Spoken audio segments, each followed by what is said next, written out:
તો આમોદ પાસેથી પસાર થતા રાષ્ટ્રીય ધોરીમાર્ગ નંબર 64 પર મસ્ત મોટા ખાડા પડી ગયા હોવાથી અનેક વાહન ચાલકો તેમજ મુસાફરોને પરેશાની વેઠવાનો વારો આવ્યો હતો।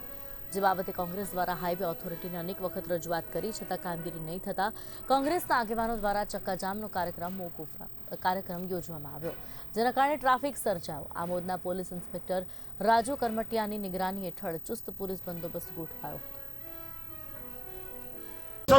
जंबूसर आमोद तथा सौराष्ट्र ने जोड़तो मुख्य नेशनल हाईवे नंबर 64 है। ये नेशनल नंबर पर आ खाड़ा पड़ी गया है। बीजू कि अहींयाथी राहदारीओने एटલું બધું નુકસાન થાય છે અને પોતાના વાહનોને પણ એટલું બધું નુકસાન થાય છે।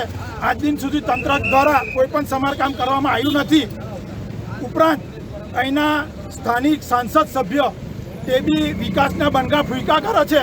તેમને બી કશું કોઈ આ 2 દિવસ પર આ રોડ પરથી ગયા હતા પણ એમને કોઈ પણ પ્રકારનું ધ્યાન તથા તંત્રનું કોઈ પણ પ્રકારનું ધ્યાન દોર્યું નથી। બીજું સ્થાનિક ધારાસભ્ય જે 25 વર્ષની ગેરંટી આપી હતી, પહેલી તો એ જ વાત, એમની 5 વર્ષની ગેરંટી નહીં તો 25 વર્ષની રોડની ગેરંટી કેવી રીતના આપી? તો અમે તંત્રને કહેવા માંગીએ છીએ, જો આ તાકીદે આ રોડનું સમારકામ કરવામાં નહીં થાય તો આવતીકાલે પાવડા અને તગારા લઈને અમે જાતે સમારકામ કરીશું। ભરૂચ જિલ્લાનો અતિ મહત્વનો રોડ જે આમોદ રિંગ રોડ, જ્યાંથી જંબુસર તાલુકાના અસંખ્ય ગામના લોકો સિવિલ હોસ્પિટલ હોય, કોર્ટ હોય અથવા બેંકના કામે જતા હોય, સૌરાષ્ટ્રનો જોડતો રસ્તો હોય, સુરતનો જોડતો રસ્તો હોય, આ રસ્તો હમણાં 6 મહિના પહેલાં બનાવવામાં આવેલો।